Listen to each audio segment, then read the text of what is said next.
Greetings, everyone. Before we begin, allow me to introduce myself.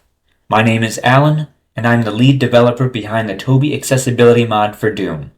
I too am an author of a science fiction fantasy novel series and a graphic artist. One of my passions in life is to create Doom mods, and I've been making them since 2004. My other passion is helping people and putting a smile on their faces. In today's presentation, I get to show you a project where I had the opportunity to do both. So without further ado, let's jump right into it. Some of you may be asking, what is the Toby Accessibility Mod? The Toby Accessibility Mod is a modification for the classic first-person shooter game Doom, which incorporates a wide array of accessibility features for those with visual disabilities. The Toby Accessibility Mod began in 2017 after I had been contacted by a gentleman named Toby Accessibility. Toby told me all about himself and how even though he is completely blind, he still finds enjoyment in playing video games. He too referred me to a documentary about him called Gaming Through New Eyes, which was filmed and produced by Burke Eisel, also known as DansG08 on YouTube. After getting myself acquainted with these two gentlemen, I began my journey to develop an accessibility mod for Doom. The goal of this mod was to incorporate various accessibility features into Doom, which in turn would allow Toby and other blind players to play the game with more ease. The Toby Accessibility Mod has continued to evolve over the years, and has won the Doom Award Staff Award in 2023. Existing features have been and continue to be updated and polished after every official release. My team and I enjoy the work we do and aim to perfect this mod the best we can. Let's first talk about the UZDoom engine. Formerly GZDoom, the UZDoom engine allows us to incorporate the amazing and helpful accessibility features that are currently in the accessibility mod today. Even though the UZDoom engine does have its limits, the good news is that most of the ideas and suggestions people had given over the years were able to be considered. In today's presentation, I will be going over the process that my team and I had used to approach the Toby Accessibility Mod. This process can be used as a base for other developers looking to incorporate accessibility features into their own games. Our process starts by asking 6 important questions when considering accessibility in games. 1. How do blind people navigate in the real world? 2. How can we convert touch into sound? And what additional tools can be utilized by blind players to help them navigate levels? 3.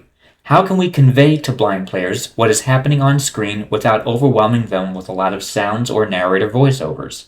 4. How can we effectively communicate to blind players the status of their in-game character? 5. How can developers incorporate accessibility features into their games successfully? And lastly, 6. Should game developers be required to incorporate accessibility features into their games? So starting off with the first question, how do blind people navigate in the real world? When considering accessibility features for those who are visually impaired, one must ask how do blind people navigate in the real world? For an individual who is blind, they can utilize sound, touch, smell, and taste. In video games, however, sound is the only thing you can work with. Even though game controllers for the Xbox or PlayStation have tiny motors in them that vibrate, which can be used for accessibility purposes, however, keyboards and mice don't. So how can we convert touch into sound? And that brings us to our next question. How can we convert touch into sound, and what additional tools can be utilized by blind players to help them navigate levels? In the Toby Accessibility Mod, we have several features that can assist players with navigation. First, we have the impact detection system, which generates a subtle sound cue whenever the player comes in contact with a wall, object, or anything else that's impassable. Next, we have the drop-off detection system, which acts as a virtual walking stick and sounds off to the player whenever they are nearing a ledge with a significant drop-off. Then we have the proximity detection system, which tells you how close you are to a surface or object. Elevation detection, which tells you if you are ascending or descending. This is mostly used for when players are going up or down stairs or lifts. Then we have a beacon system for doors, switches, lock doors, teleporters, and exits, which generate an audio cue or a continuous ambient sound whenever the player is in close proximity with any of these interactive surfaces. Next is a compass system. This system is divided into 3 parts. Pressing Q on your keyboard will tell the player what direction they are currently facing. Pressing either E or R will snap turn your character to the next cardinal direction. E turns you left, while R turns you right, and lastly, pressing F will default you to north. Then we have an integrated map marker system which allows players to place an audible map marker in a level to use as a point of interest. Players can access a special menu interface which will allow players to have full customization of how they want to utilize these markers. Each marker has a unique beacon sound, so if players wanted to deploy a marker that represents health, ammo, or armor, they can. Players too can create a breadcrumb trail if they so choose. In addition to the map marker menu, we also have a neat navigation system called Pathfinder and Exploration. Pathfinder is essentially a virtual seeing eye dog, which can help players navigate to points of interest, such as placed map markers, locked doors that require keys, the exit, and even the beginning of the level. Exploration, on the other hand, helps guide players to areas they haven't explored or interacted with yet. And it too can help guide you back to keys and items you had previously encountered. Then we have audio landmarks, which level designers can place within their maps to help blind players gauge where they are and where they've been. Audio landmarks can be utilized by ambient sound effects or decorations that give off sound, such as torches, explosive barrels, or a buzzing tech lamp. Next are detailed footstep sounds. What this entails is not only will the player know if their avatar is moving, but they too will hear what type of surface they are on, like water, wood, or metal. This too can be used in conjunction with audio landmarks, by the way. And last but not least, we have the hurt floor detection system, which, as the name implies, detects areas with a damaging effect like lava or toxic waste. Players will hear the clicking sound of a Geiger counter, letting them know there's a damaging floor nearby. This too can be toggled on or off. And this brings us to question number 3. How can we convey to blind players what is happening on screen without overwhelming them with a lot of sounds or narrative voiceovers? One of the trickiest balancing acts to consider when integrating accessibility features is how can we convey enough helpful information to the players without driving them crazy and overwhelming them with a whole bunch of sounds, right? The first thing is, don't have sounds that can become irritating over time. The more subtle they are, the better. Also, the sound should still illustrate or give a general idea of what it is. For example, the sound of clanging metal representing an armor pickup, or ethereal or magical sounds for a special power-up, something along those lines. In the Toby Accessibility Mod, each pickup in the game has a unique beacon sound, as well as a unique pickup sound. In addition, a voiceover will announce to the player what they had just picked up. When considering the right balance of sounds, think about the frequency at which the pickup will play its beacon sound. Having it play about every 1.5 to 2 seconds is a reasonable time span in between beacon calls. Also, giving a certain proximity at which the player will hear the sounds too can minimize the chances of players becoming overwhelmed. As mentioned, it's all a balancing act. In addition to unique sounds for pickups, the Toby Accessibility Mod 2 has unique sounds for all the monsters in the game. Instead of demons sharing some of the same active and pain sounds, each one has its own set of sounds. In turn, this will allow blind players to identify what specific type of threat or threats they are dealing with in real time. The monsters too play their active sounds more often, as well as most emit footstep sounds, so players will know exactly where the enemy is and how close or far away they are. Next up is the area scanner system, which scans for objects within the player's field of view. By default, the area scanner will tell players what direction an object is and how close or far it is from them. Players too can customize the area scanner and how it relays information to you within the Customized Controls menu. Then we have some features pertaining to combat within the game. As you know, Doom is all about the big guns and blasting away demons like no tomorrow, am I right? But how can blind players be able to fight the denizens of hell when these demons are moving all over the place? Well, we have something to compensate for that. Starting off, we have the targeter system, which makes subtle beeping noises when a player's crosshair is on a shootable target. There are a few different sounds the targeter makes depending on what is within the crosshair. It could be a monster, a shootable hazard like the explosive barrel, other players, shootable decorations, or even shootable switches. One feature we had recently added to the targeter system is the target announcement feature, which can be toggled on or off. It essentially tells you what enemy or shootable object is in your crosshair. To work in conjunction with the targeter is the snap to target system, which will snap the crosshair to the nearest target. In case you come across fast-moving enemies, such as that elusive pinky demon, using the snap to target system will keep your crosshair on them, allowing you to blast them away with your good old double barrel. The snap to target system too can allow players to circle strafe around enemies with more ease. One other thing that works in conjunction with these two other systems is the hit marker system.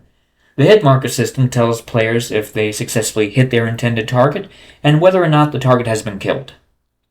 Next up is the power-up wear-off indicator, which lets players know if a timed power-up they picked up is wearing off, like the invulnerability sphere or radiation shielding suit. And last but not least, a narrated menu interface. Effective communication is paramount, especially in game menus. For blind players, accessible menus with narrated voiceovers will greatly assist them in navigating the menu options and allowing them to customize the game to their liking. Text-to-speech systems too are an acceptable option.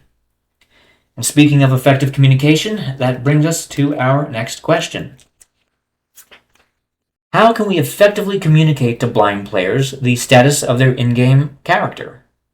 In the Toby Accessibility Mod, we have a series of features that relay to players the status of their in-game avatar. We call these the stat checkers. We have hotkeys that will tell the player what their health is, what their armor is, what weapon they have selected and how much ammo they have for it, what keys they possess, what inventory items they have, what their map coordinates are, and a map stat checker which will tell players how many enemies they've killed, items they've collected, and secrets they've found, and how many remain of each. Before we continue to question 5, I would like to take this time to show you some of these features in action. That's right, ladies and gentlemen. As you can see, it's demon slaying time. It's time to rip and tear until it's done, baby. In this demonstration I'm about to show you, I'll be using the RC1 of version 10.0 of the Toby Accessibility Mod, and as a disclaimer, I do want to just give you a heads up that if anyone is susceptible to motion sickness or are sensitive to flashing lights, I would strongly advise to not look at the screen. Or you could just skip this part if you want. But for those who are used to it, or used to very fast-moving games, you should be fine. So, let's jump into it.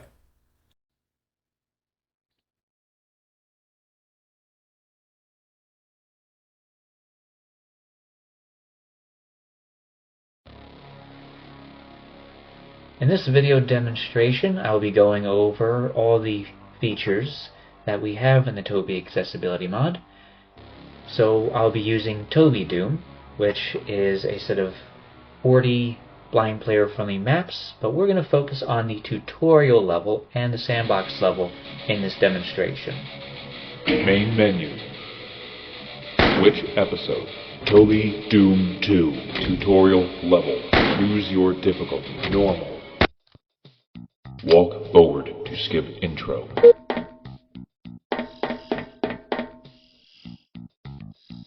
Alright, so this is the tutorial level, and as you can see I have a couple of these green looking beacons just floating there, and this will tell players, especially those who are new to the game, where important areas that they can go to.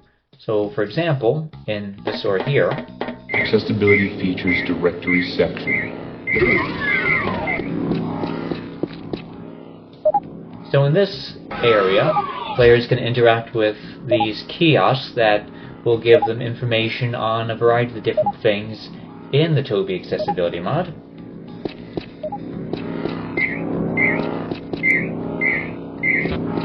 And And by the way, that chirping sound you heard, that is the door beacon. So anytime you come across the door, you'll be hearing that chirping sound.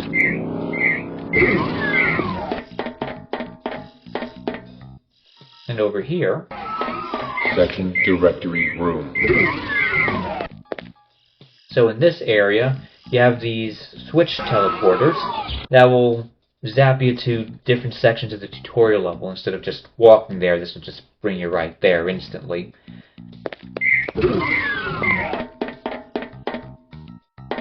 Now, before I do proceed, I want to just give everyone a little tour of the narrated menu and sound cue directory. Main menu. So when you bring up the menu, you hear the narrator tell you that the main menu is up. Options. Load game. Save game. Quit game. New game. Options. So we're just going to go into the options. Options. And we have a simple options menu where you have all the more important stuff for players to access. So the first option is sound options, where you can adjust the sound volume, music volume, and all that. Then we have the sound cue directory. Sound cue directory.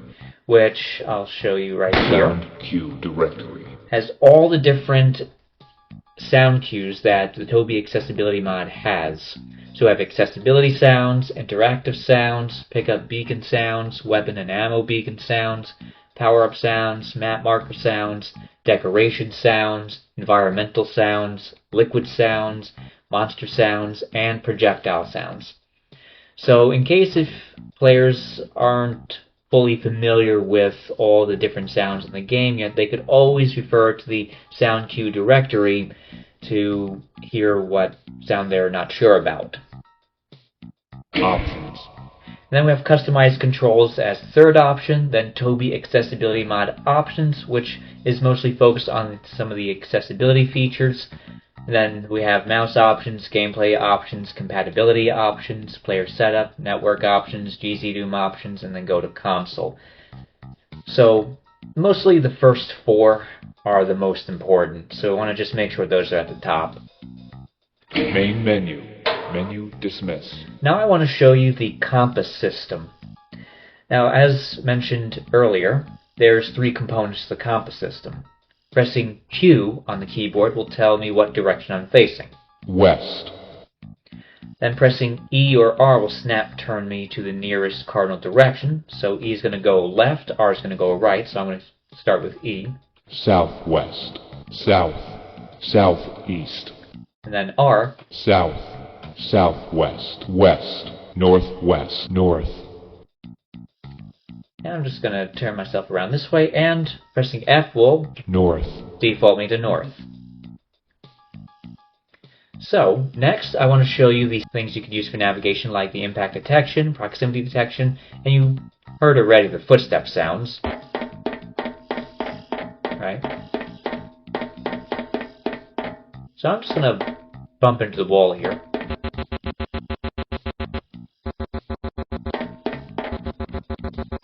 So that little sound, that is the impact detection system, telling you that you're bumping into something, whether it be the wall or an object. And then proximity detection, which we'll enable here, which is keypad 6. Now you hear that white noise? The louder it gets, the closer you are to whatever it is. So there's a wall to the right of me, and a wall to the left of me.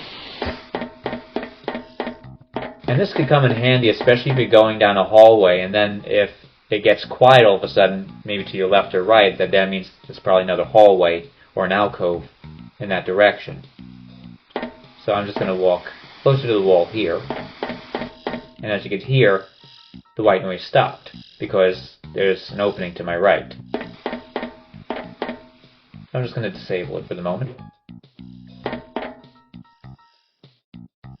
Alright, so next thing I'm going to show you are a little bit more of the doors and switches. So the doors you already got yourself acquainted with. Section directory room.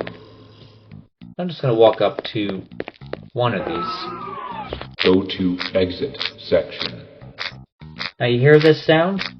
This means a switch. and that's a door. So doors and switches have two different beacon sounds, so you know which one's which.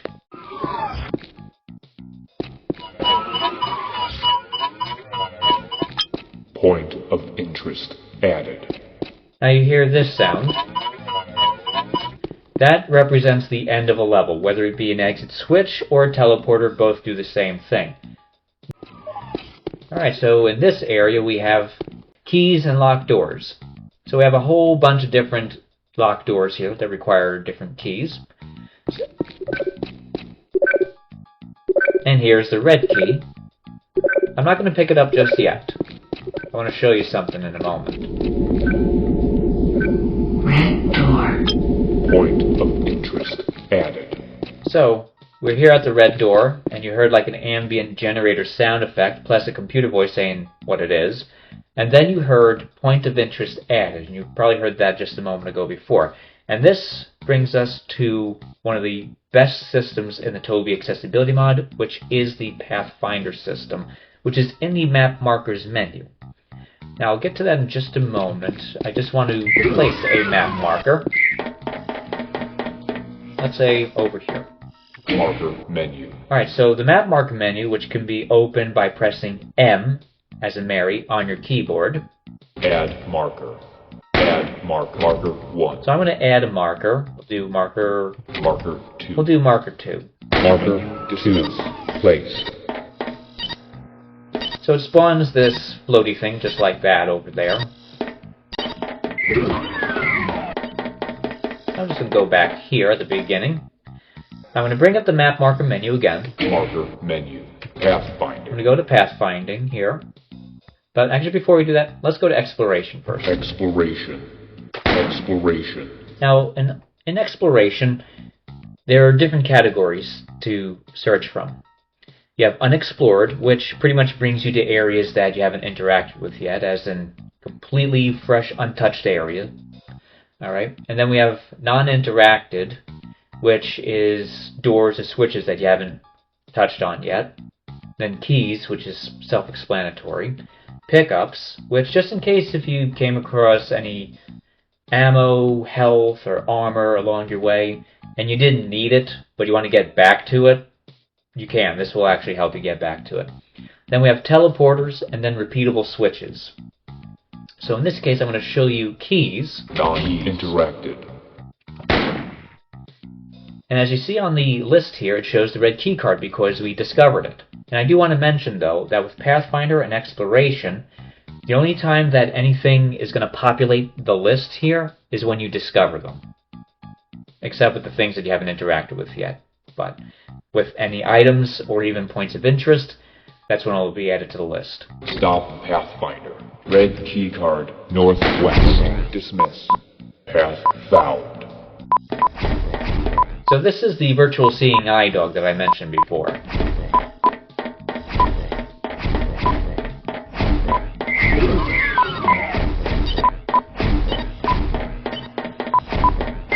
Unlocking doors section. Destination. Red key card.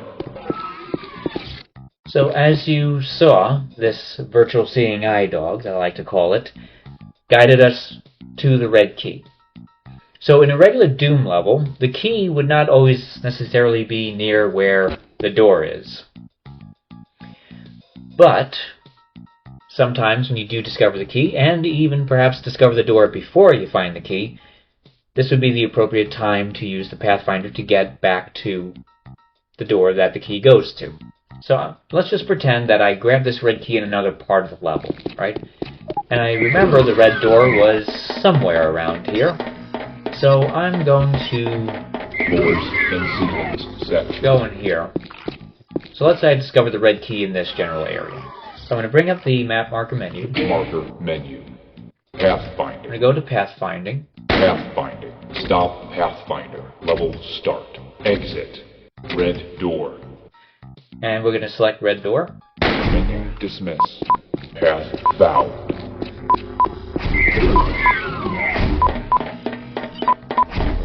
Choose unlocked doors section.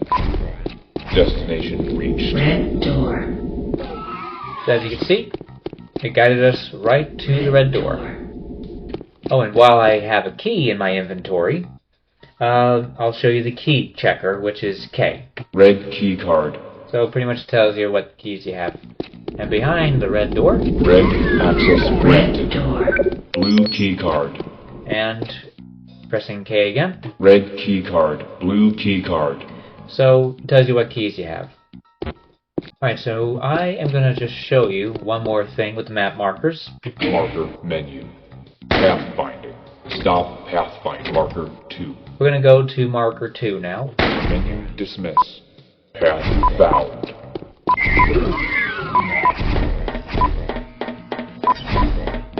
Destination reached.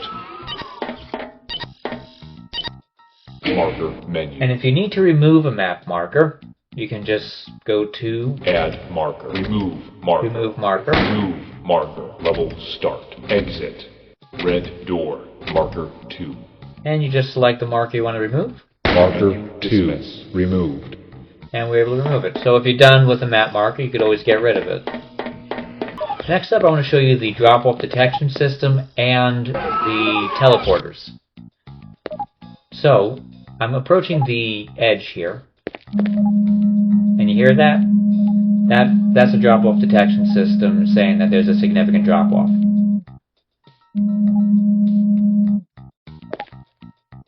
So we're just going to drop down anyway. Alright?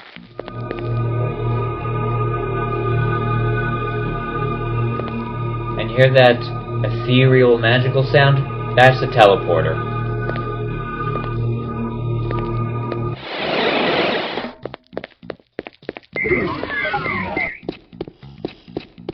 Alright, next I want to actually show you the elevation detection system, which is very handy. And that sound means it's activated. That means it's deactivated. So I'm going to activate it. Alright? And we're just going to go up this elevator, just for a moment.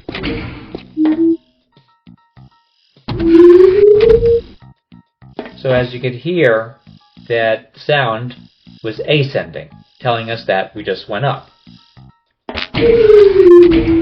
And now we went down.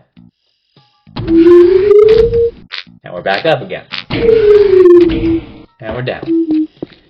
I'll get into that next section shortly. It's all about the monsters, but I want to just show you the pickups and decorations. So, it's that time, folks, to lock and load. And as you can hear, all the weapons have their own unique beacon sounds. Chainsaw. Shotgun. Super shotgun. Chain gun. Rocket launcher. Plasma gun. BFG 9000. So, I'm going to actually show you something, which is the weapons and item menu. But in Doom, weapons is the only thing you could really use. Items menu primarily works with Heretic and Hexen. So the weapons menu, we're going to use the button comma. Weapons menu. So we're given the full inventory of our arsenal right here. So it lists what slot number it is, what it is, and how much ammunition remains of it. So we're going to go scroll down here. 1 chainsaw. 1 fist. 2 pistol. 90 bullets. 3 super shotgun. 16 shells. 3 shotgun. 16 shells. 4 chain gun. 90 bullets. 5 rocket launcher. 2 rockets. 6 plasma gun. 80 cells. 7 BFG 9000. 80 cells. And in this menu, by the way, in case if you find yourself being ambushed and you don't have the right weapon selected, you could always bring up the weapons menu here, select what you need, and then it'll select the weapon for you. 6 5 4 chain gun. 90 bullets. 3 shotgun. 16 super shotgun. 16 shells. So we're going to select our trusty double barrel. Super shotgun. So now we're in the decoration section. Now I'm going to give you a brief introduction to the targeter. So we have over here explosive barrels. I'm just going to hover my crosshair over it. Now you hear that noise? That little low-pitched beep? That means I'm aiming at an explosive barrel. Now, I want to just show you the area scanner system. And that I'll be pressing V on my keyboard. On your left, medium distance, tall red pillar. 2, explosive barrels. In front of you, close, tutorial info kiosk. Medium distance, burning barrel. Tech pillar, explosive barrel. On your right, medium distance, mini tech lamp, large tech lamp. So as you can see, and hear, that the area scanner tells you what's in your field of view. Alright, now onto the good stuff.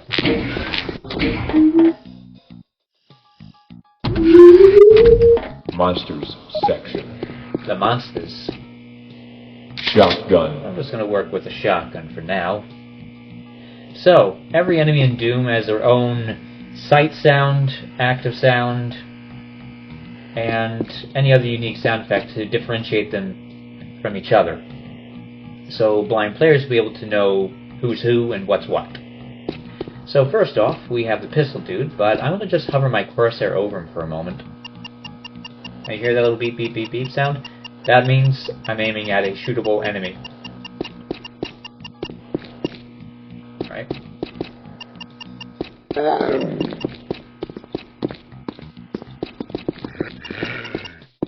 As you hear, it's got footstep sounds to go with them. Clip.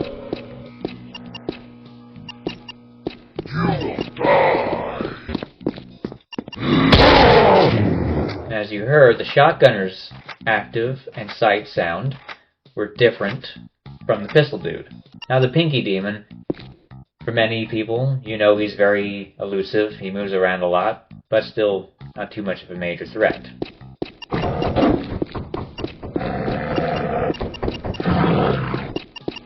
I'm going to use the snap to target, and as you see, my crosshair is on him to a T. Now the snap to target system is very effective, especially when you're dealing with these guys, the pinky demons. I just want to demonstrate with the cacodemon, especially even more with the snap to target system.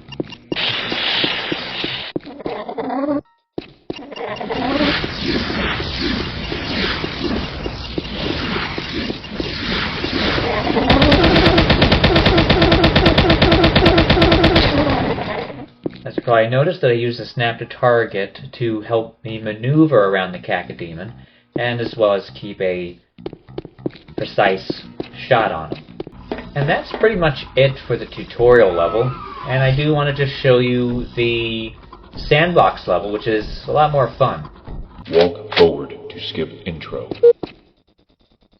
Alright, so in the sandbox level, it pretty much has all the weapons and ammo and other items you need for combat, and it really is just to practice with combat. To practice with the weapons, practice with various enemies, and that's essentially what this map is for. Chain gun. Let's see, we're gonna put in some imp. Spawn imp. Spawn pinky demon. Spawn hell knight. Spawn cacodemon. Just a general encounter of enemies. Super shotgun. Lift access to arena.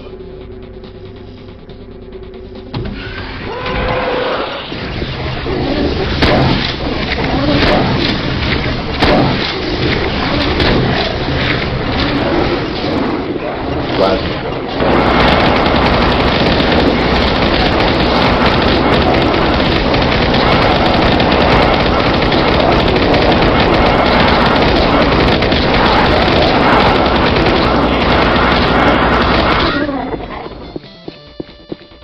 That was easy. So, players have the ability to customize the various encounters of different enemies, and they could really go full slaughter map if they wanted to. Of course, it does have a limitation to it. I mean, you could spawn a certain number of enemies all at once, but you could still put in a whole horde of them if you wanted to, if you're bold enough. or you just want to deal with one enemy type, get a feel of how they operate, and you can work it that way. So I'm just going to briefly show you some actual levels to play through here. I'm just going to do a quick one. Which episode? Toby Doom 2. Toby Doom 1. Choose your difficulty. Hard. And I'm just going to show you on the hard difficulty. And here's the thing. If you are a blind player, start with easy or at least normal, because with that it's fairly forgiving. But hard, this is if you're a true veteran of Doom. And total insanity if you're really that daring. Command Center. Now most levels in Toby Doom are pretty short, so players will be able to navigate them with very minimal issue. And after all, I wanted to just keep it simple for blind players, because the larger the level is, the more intimidating it could be for them. So I just wanted to kind of keep it simple, but still keep it fun. Shotgun. Flip. Flip. Health bonus. Health bonus. Health bonus. Armor bonus. Armor bonus. Health bonus. Flip. Shell. As you hear that sound, that means I'm full on bullets.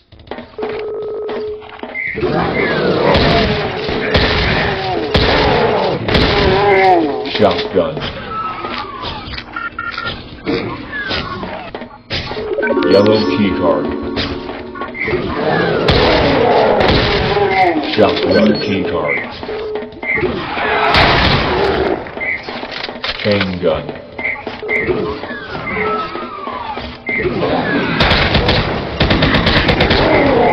Shotgun shell.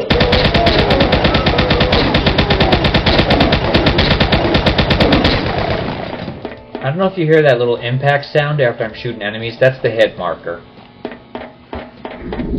Clip. Blue. Access. Clip. Impact.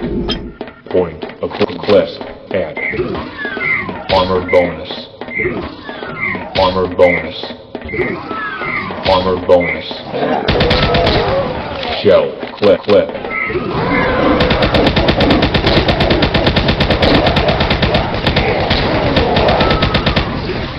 Shotgun.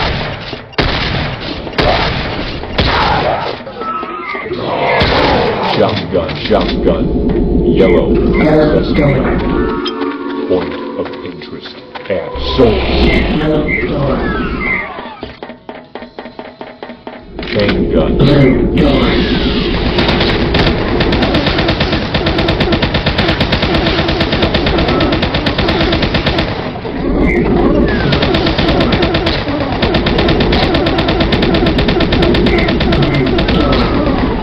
Red key card. Clip. Shotgun. Clip. Clip. Clip. Clip. Clip. Clip. Clip. Red.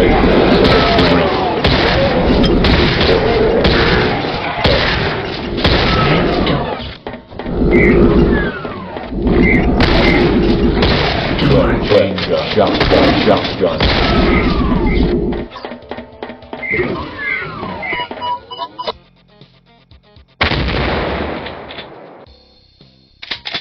Nuclear plant. Main menu. Of course, I'm just going to show you those couple of levels, but in Toby Doom there's 40 blind player-friendly levels. So Toby Doom 1 has the first 20, and Toby Doom 2 has the second 20. So it pretty much is like a little bit of Doom 1 simplified and Doom 2 simplified. That's kind of what it is. But it's 40 levels of blind player-friendly awesomeness, so blind players could definitely get enjoyment out of it. And since there's different difficulty settings, I mean, if after they're comfortable with easy, they can then move on to normal, which turns up the heat just a little bit, but still very forgiving. Then hard, which is old school Doom at its finest, and then the total insanity difficulty, which is, well, as I said, if you're bold enough, good luck. Now on to one of the most important questions of all. How can developers incorporate accessibility features into their game successfully? Fortunately, there is a simple answer. design the game around the accessibility features, create levels that can be fun for both sighted and unsighted players, have an audio manual which can explain to players all they need to know about the game, such as how to set it up, what to expect during gameplay, and include an in-game sound cue directory allowing players to familiarize themselves with the game's audio cues. As a bonus, perhaps include an accessible game launcher to help blind players get started with ease. With the Toby Accessibility Mod, we have the UZDoom launcher, made by StormDragon2976, that players can utilize to get started quickly and easily, especially if they want to use their text-to-speech reader instead of hearing my godly voice. What comes with the Toby Accessibility Mod are some map packs that contain blind player-friendly levels. The map packs are named Toby Doom, Toby Heretic, Toby Hexen, Toby's Death Arena, this is more deathmatch based, Operation MDK, and Bring Back the 90s. What is demonstrated in each of these map packs is that game developers can still produce top-quality games without sacrificing the artistic aspect of game design. It's very possible to develop a game that can be both fun and accessible. If you like, I invite everyone to check out the Toby Accessibility Mod map packs and see for yourselves how a fun gaming experience can be created for everyone, regardless of one's circumstances. My team and I also like to challenge you to play these levels with your monitor screens turned off, only using the accessibility features and sound to navigate your way through the levels. You don't have to play on the hard difficulty. We recommend you play on easy or normal. But if you're really that bold to play on the hard difficulty while blindfolded, good luck. And now for our last question. Should game developers be required to incorporate accessibility features into their games? And the short answer is no, and I'll tell you why. No developer should be forced into putting accessibility features into their games, especially if they don't have the money, time, and/or resources to do so.